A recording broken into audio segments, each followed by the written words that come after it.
Welcome back to Zooming In at the Unpopulist. I'm Landry Ayers. For decades, American universities have been seen as bastions of free inquiry, attracting students and scholars from around the world. But what happens when this openness creates vulnerabilities?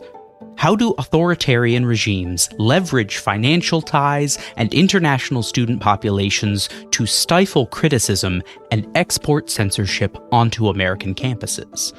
And more urgently, are we now seeing these same tactics of intimidation and financial pressure being used by our own government to bring higher education to heel? To explore these questions, host Aaron Ross Powell is joined by guest Sarah McLaughlin, a senior scholar of global expression at the Foundation for Individual Rights and Expression, and author of Authoritarians in the Academy: How the Internationalization of Higher Education and Borderless Censorship Threaten Free Speech. They discuss the levers of power that governments like that of China use to pressure universities, from threatening the flow of tuition-paying students to direct transnational oppression of students on U.S. soil.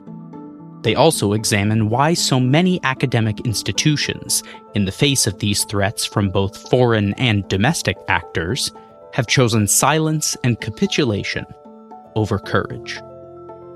We hope you enjoy.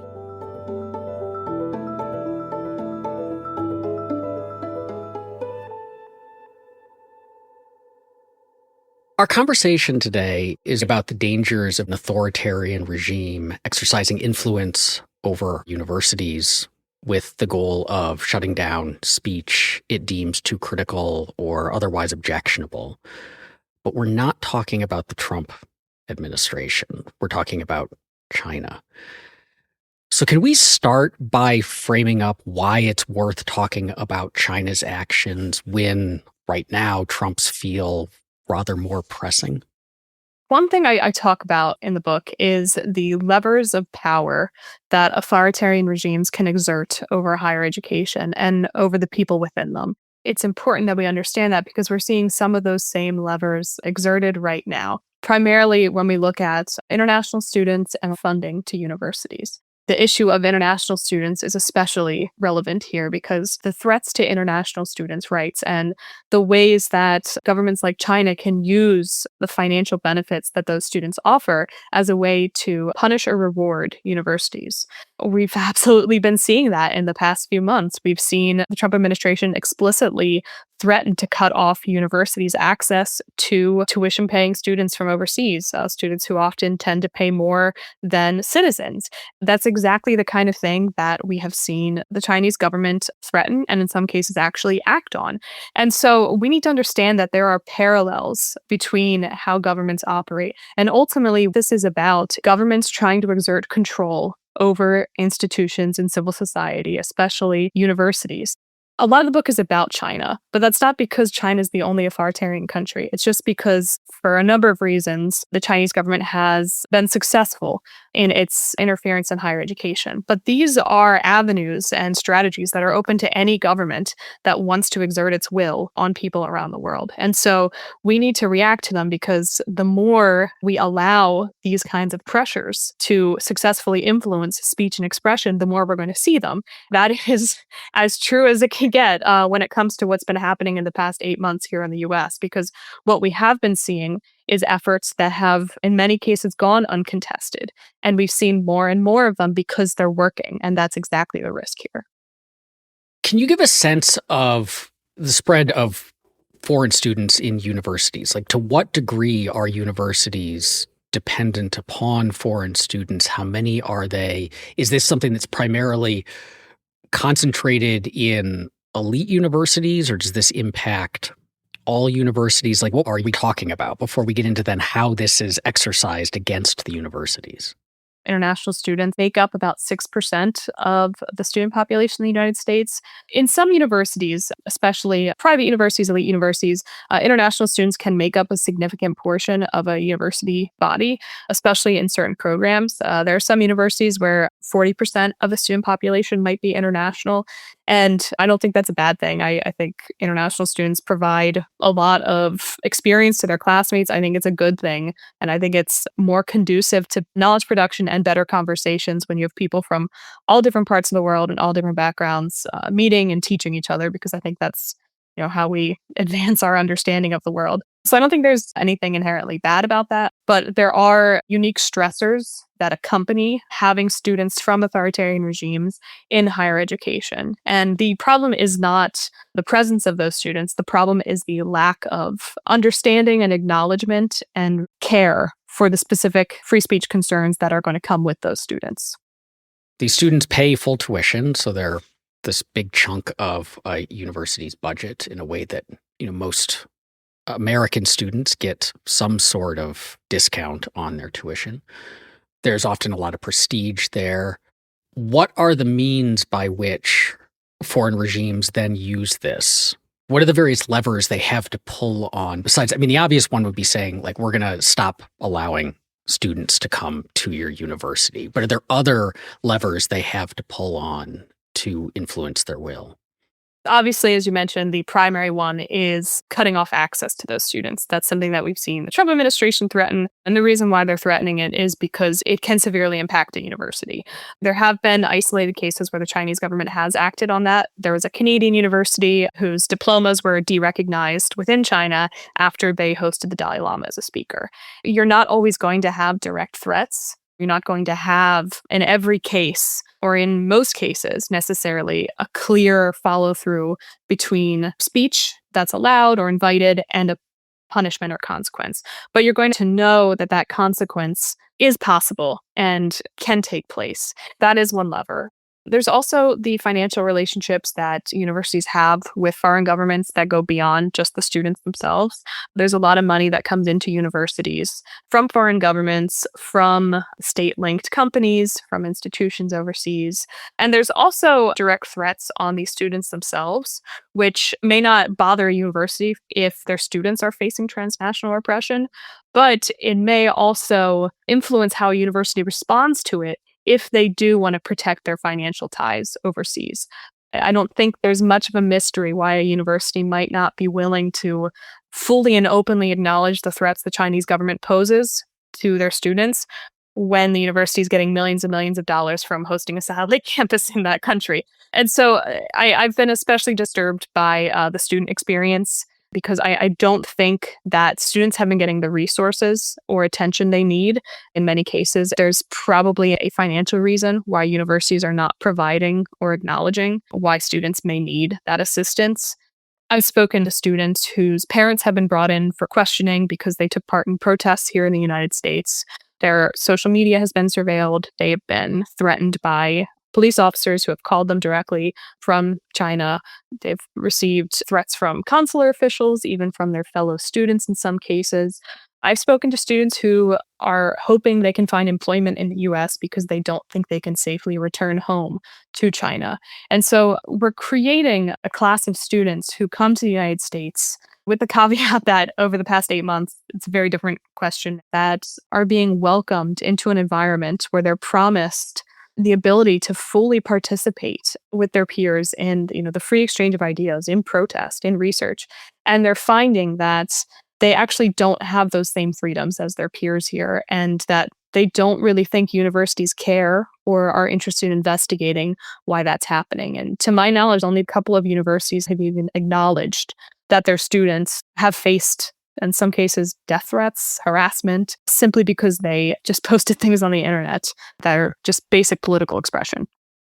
So is that the typical university response then? Just silence? Or do we ever see them defend their decision to capitulate to China or whomever else over the needs of a student? So in many cases, it's silence, it's non-acknowledgement. One of the rare responses that did come through was at Purdue University. There was a really good ProPublica reporting about a student who faced both transnational repression and pretty severe harassment from his peers on campus because he attended a Tiananmen memorial and was speaking about it online at his campus. And Purdue, after there was some blockbuster reporting on that, they responded, they said this kind of thing is unacceptable, to threaten international students with violence because they speak up. But for the most part, we have not seen those kinds of responses. In isolated cases, we've actually seen universities participate in the censorship of these students, like at George Washington University. And when it comes to whether universities have openly acknowledged their decision making here, I think there's a pretty obvious reason why universities are not going to say, yeah, of course we capitulated to the Chinese government. But we actually have seen a few of these statements over time. At NC State, for example, they disinvited the Dalai Lama explicitly because of the political concerns that would come with it. They said that they needed to protect the university's relationship with the Chinese government, and they felt they had a broader duty to protect the state of North Carolina's relationship as a trading partner with China. At Harvard Law, there was a vice dean who forced a Chinese dissident to cancel an event about human rights in China because it would coincide with the president of Harvard's trip to China to meet Xi Jinping to advance the university's interests there. He specifically said it would embarrass the university to be hosting this kind of event while Xi was there. And so I think there's pretty clear justifications on the university side of this. They're looking at it as a financial question, not as a question of values. It's what is best for our university's finances. And you can see these same trends over the past 8 months here in the US. Universities are making what they think is a wise financial decision. I don't think it is. I think there's clear evidence that the more you capitulate to this administration, the more you're going to suffer. But they're not making values-based decisions. And if they had been over the past 8 months and they had been for the past decade, I think we would be in a better situation with higher ed than we are now. I was going to ask about exactly that. I think it's been shocking for a lot of people watching many universities, not all, some are standing up to the Trump administration, and we should all be praising them for that because it appears to be something that's taking a lot of courage. But given the ones that haven't, Harvard has. Harvard's done an incredible job. But outside of that, yes. Columbia is a very good example of just how groveling a university can be. It's been surprising, I think, to a lot of people how quickly they just backed down, especially given that we've seen, when the funding cuts are challenged in court, the universities typically win. The ones that fight back seem to be doing okay, but there's been this capitulation. This has been a trend in the second Trump administration across many institutions, backing down immediately. And it seems surprising because we think America holds free speech and freedom of expression and our political freedom very highly. This is central to the American identity. And yet at the first bully who says, I'm going to hurt you if you don't do what I want, everyone's like, okay, we give in. Is part of that then that the universities are so practiced in capitulation in ways that most of us haven't been paying attention to? Like most people were not really paying attention to China and other regimes doing things at the universities. Is their default operating behavior is when someone threatens their finances, they give in? Yeah, and I think even if you want to remove this from the question of China or even free expression more broadly, I think this is just a problem with how universities have changed. Universities have become much more bureaucratic institutions that have much bigger administrative bodies. If you look at the rates of administrators versus faculty and students, the administration is skyrocketing. And so you've also had during that time the decline of tenure, the rise of adjunctification. You have had a really significant rise in the presence of people who are going to care most about the university's branding and the university's financial prospects. And you've also had a significant decline in the presence of people who feel protected to advocate for their rights, which in this case is primarily going to be faculty members who are rightfully going to be the best advocates and the most concerned about academic freedom. Many of the academics I've spoken to, whether it's about Israel-Palestine issues in the US, whether it's about other free speech issues, whether it's about China, they do not feel that they have the freedom to speak their minds about how their universities operate. Even tenured professors often feel that at this point in time, tenure is not enough of a protection for them to speak their mind. So I think there's a lot of pressure on academics to self-censor because they don't think they have the job protections to speak out. And they also know that the job market for academics is a bit nightmarish. And so the thought of losing your job is really terrifying in the academy. If you spend, all these years working towards being an academic and then You get fired because you say, I don't think my university should capitulate to the Trump administration or to the Chinese government. And so I think those are two factors that have really been exacerbating this because people who have the most power right now are the ones that are significantly less concerned about weighing the university's values over the university's financial prospects. One of the reasons why Harvard may have been, I don't want to say forced to fight back, but the demands that were going out against Harvard were so constant and so extreme that I don't think Harvard could have capitulated to that and stayed the university it wanted to be. I mean, from DHS, for example, there were demands that university hand over 5 years of any records they have of international students' protests. That's shocking that Department of Homeland Security was demanding that kind of surveillance and censorship of international students. When you come here, we advertise our universities as a place for students to be able to speak freely. And when you come here and you find out that wasn't for you, that's only for some students, it's really disappointing, A, because I think it goes directly against what we think American higher education should be. And I think it also goes against what we think just America should be more generally, a place where people can come and breathe the free air, feel that they, for the first time, might have the chance to speak their minds. How did we get here? As you're describing this, it doesn't sound like this isn't the way it always was. Universities didn't always function this way. They didn't always place immediate financial concerns above academic principles. They weren't always as top-heavy. What changed to shift us into the world that then teed us up for all of this giving in? I think there's been a lot of different factors. I'm sure people can point to funding crisis.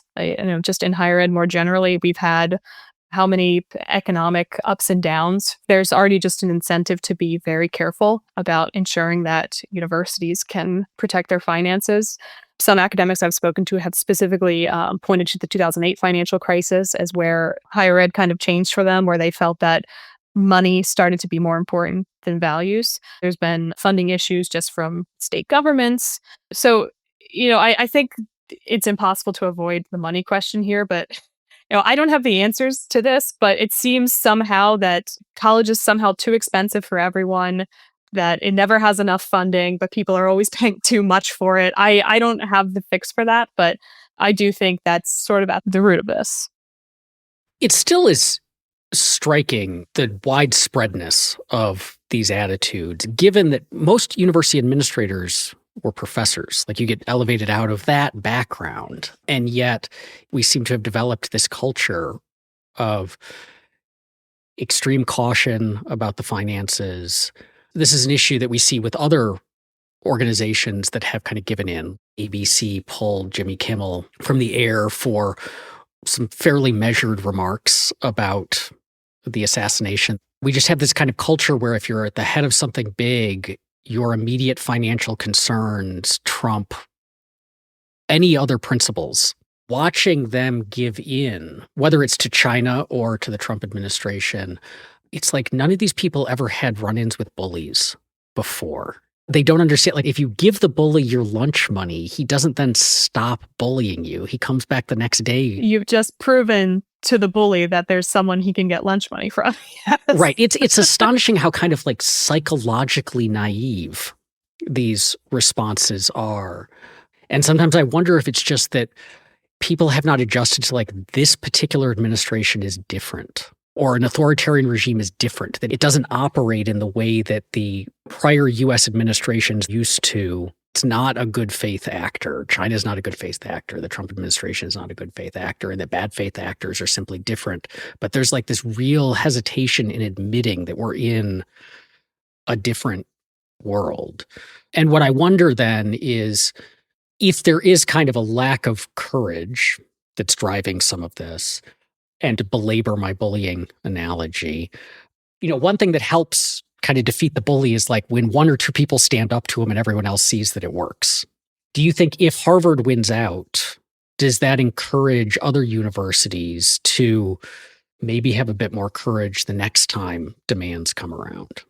I absolutely hope so. And one of the prescriptions I offer in the book, which I had finished writing late last year before anything that happened this year is that we kind of need to look to the Harvards and the Yales and to the universities that have the endowments to weather a storm. We need to be able to look to them and say, I'm not going to censor. I'm not going to violate my community members' rights. And, at the time I was talking about the Qatari government or the Chinese government, and now we're obviously talking about the American government. But I think we need to be able to look to those institutions that have the means to say we're going to stand by our values, because it makes it a lot harder to justify rolling over for this kind of pressure when someone has already said, no, we're not going to do that. When everybody does it, you kind of have cover because you say, this is just the state of things. This is just how higher ed is acting. But I think what's been really interesting is, there's a lot of discussion among commentators, among people on social media about, do we still have rights? Do we still have First Amendment? Yes, I think we do. But I'm not sure that that's even the question right now. I think the question right now is, do we have people that are willing to make a First Amendment case, that are willing to go to court to defend their rights? Because the protections that we have are only really important if anyone's willing to cite them in their defense. And so if you constantly roll over, if you're a Columbia, if you're an ABC, if you're, one of the many law firms that signed an agreement, it doesn't matter if you have those rights if you're not willing to stand up for them. Ultimately, we're having a crisis of courage more than anything else, because when people do that, they're hurting all of us because they're not making the case, they're not setting the precedent. And so we need the Harvards, and we need the Harvards in every industry and every part of civil society, because we're not going to be able to fix this without them. I'm curious how China and the other international regimes we're talking about have responded to what's happening with the Trump administration. Because on the one hand, you can tell a common story of these are all authoritarian regimes that don't like speech that is critical of them. Therefore, they are trying to shut down or harass or intimidate or threaten students who are saying things that they don't like, or research programs that are advancing research questions they're not happy with or whatever. But one thing that stands out is that, a lot of the foreign students from these various countries are coming here for science and engineering type training, because our universities are the best in the world at training scientists and engineers and computer scientists and so on. And so they have a strong interest in those kinds of programs, that kind of research, because what they want is their students to come over here, learn all of the great things that our university have to teach, and then go and bring that knowledge back. But the Trump administration, those are the programs they're really going after, right? They're pulling the science funding. And they've also explicitly, there's been, a lot of efforts to say, we don't want Chinese students studying STEM. They can come here for other things, but they can't study STEM. Yeah. And so you have this weird, divide that you have kind of the pro-STEM side that's exercising authoritarian influence, and then the Trump administration is just profoundly anti-STEM. Well, I mean, all throughout. This RFK is like the least STEM guy you could possibly imagine. Have we seen China or other regimes responding to this, pushing back against Trump's actions? I admit that I haven't seen, and I may have just missed it in, the chaos of the past 8 months, a specific response on that front regarding STEM and regarding Chinese students' access to it here. But I do recall one response that was really notable, just about what's happening in the U.S. And in some European nations too. I've been reading about the Jimmy Lai trial in Hong Kong. He's the media mogul who's being targeted by the Hong Kong government because he ran Apple Daily, a paper that posted pro-democracy material. One of the judges in his trial specifically pointed to censorship happening in the US right now to say that every country has its own standards for free expression, and this isn't so different from what the United States is doing. So on a broader level, I think we're offering a gift to authoritarian regimes as we descend into a less free country, because, if you can look at the United States, even though it's had problems on free expression, our First Amendment is very strong. It's stronger than speech law around the world. And so when you can have those countries point to what's happening in the US and say, look, even the US does this. So who are you to criticize our censorship? We're just doing what any sovereign power has to do to protect itself against dangerous speech. The more we use these national security justifications, the more we're going to see our own behavior cited overseas for authoritarian acts that are being approved by courts. And I think that's a real tragedy and should cause some reflection on our part. But I don't know that reflection is our strong suit at the moment. You had mentioned the incident at George Washington. Could you tell listeners about that one in more detail? Because it really stood out as fairly horrific and just a good example of like what this actually looks like on the ground for students. Early 2022, shortly ahead of the Beijing Winter Olympics, there were some students who posted artwork by a Chinese Australian dissident artist. They were sort of meant to look like promotional posters for the Olympic Games. But once you looked closer at them, you realized that instead they were highlighting China's human rights abuses and perhaps implying that the Chinese government should not be allowed to host the Olympic Games because of the human rights issues in the country, especially when it comes to Tibetans and Uyghurs in Hong Kong. And so students anonymously put these flyers up.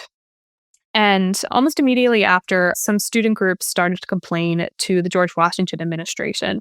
They said that these posters promoted hate. They were an insult to the Chinese nation and to the Olympic spirit.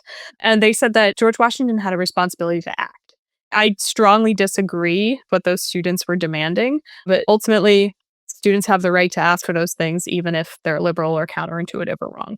But what happened next, how the university responded, is even worse. So George Washington's president at the time, he said that he was, quote, personally offended by those posters and that he was going to have them removed, which he did. And that he also said that he was going to have the university investigate to see who put them up. And I found out that the university actually did start reviewing security footage to see who put up these posters criticizing the Chinese government. So it's a shocking thing.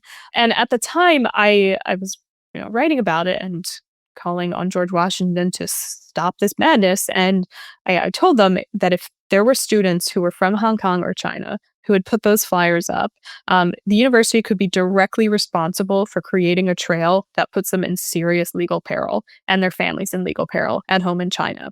And it turned out to be exactly the case.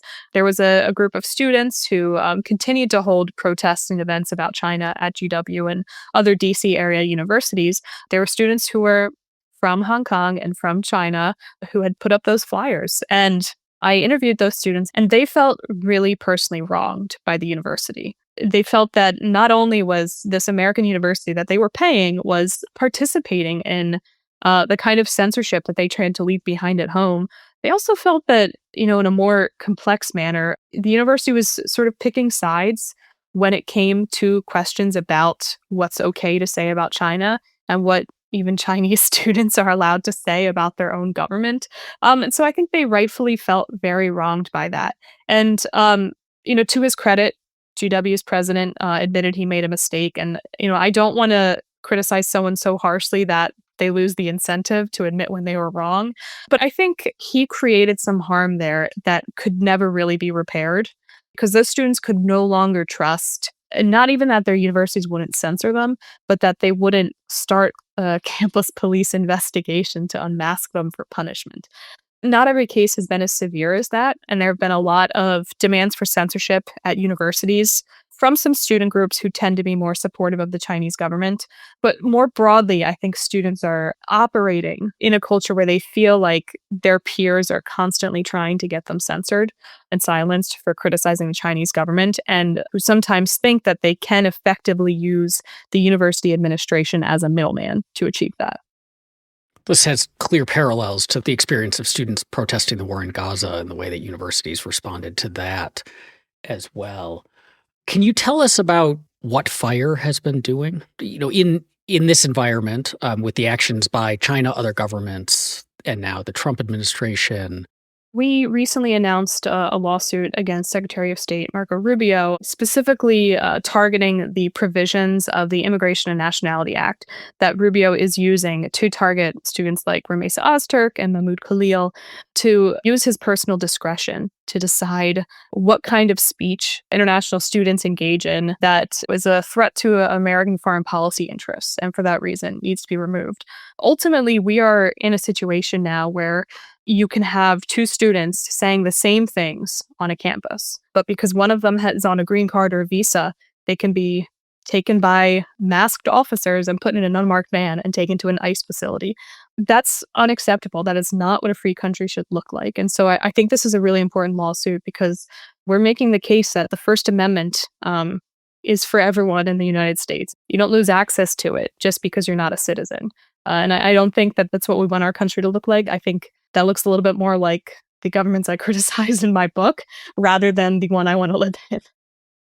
So what do we do about all of this, given that you and I and the listeners of the Unpopulist podcast cannot change the regime in China, change the regimes in the Middle East that are acting in similar ways, or change the Trump administration? What actions can universities and others be taking now? Are there lessons from the prior experience with other authoritarian regimes that apply in this moment? Are there things that have worked? Are there things that haven't worked? Are there ways that we can pressure universities to be better in responding? What's the path forward, given that we are stuck in this particularly toxic world for, at least another 3 years and change? There's kind of two ways to look at this. The first is that some of the advice I give in the last chapter of my book has become significantly more difficult to deliver on because of the political situation here in the US. It's a lot harder to say we're willing to lose some foreign funding if it means standing up for our values when you're also losing your domestic funding. But I also think that some of the same advice that can help universities when it comes to censorship abroad can help them here. You need to just be very clear that your values don't have a price tag. There isn't a specific amount of money that you're willing to receive to hand them over to any government, whether it's the Qatari government or whether it's the American government or the Chinese government. That's going to hurt, maybe a lot in some cases, especially for universities that don't have massive endowments. But I think they need to be willing to say that universities exist for their values. And if they don't offer those values, then what is the point of ensuring the survival of those universities in the first place? If what your university becomes is something that serves the interest of the state, how much of a university is it anymore at that point? So we need to be willing to make hard sacrifices for these values. And I think we can reward and encourage universities that do, because sometimes you need to praise behavior to make sure you get more of it. So we need to praise and encourage the Harvards who are standing up for themselves. Another thing I argued was that universities need transparency when it comes to their dealings with foreign governments. I think if we also need transparency when it comes to universities' dealings with the Trump administration. Do not be having private closed doors meetings with the administration where you're perhaps selling out your community members' rights. No, you have to do this transparently, and you need to make sure people understand exactly what kind of deals you're making. Whether it's in a contract for a Confucius Institute or a satellite campus, or whether it's for how you're settling some dispute with Trump. You need transparency, you need values. Perhaps the most difficult one is going to be when it comes to international students. Universities have been needing to do more for a while to defend their international students' rights. They need to make clear that they're not going to put a relationship with a foreign power over a single student's rights, because that student's ability to speak freely matters more than any paycheck that you'll get. And so there's a lot that they've been needing to do on that front to ensure that students know that their rights are protected and ensure that they know that they can go to leadership if they are facing some kind of rights violation, and that they won't be ignored because their problems are inconvenient. So now with the different threats we're having here to international students in the US, those same things still apply, but perhaps universities also need to see what they're doing for international students who are facing deportation for engaging in protected speech. In some cases, that might just mean coordination with that student's legal team, doing whatever that legal team needs. They need to make clear that they have been accepting these students' money. They're an important part of campus community, and that they're welcome there, and that can't just go out the window because they become a financial liability or a political liability. Thank you for listening to Zooming In, a project of The Unpopulist. To get all of the updates from our new series, Executive Watch, make sure to subscribe for free at theunpopulist.net. Until next time.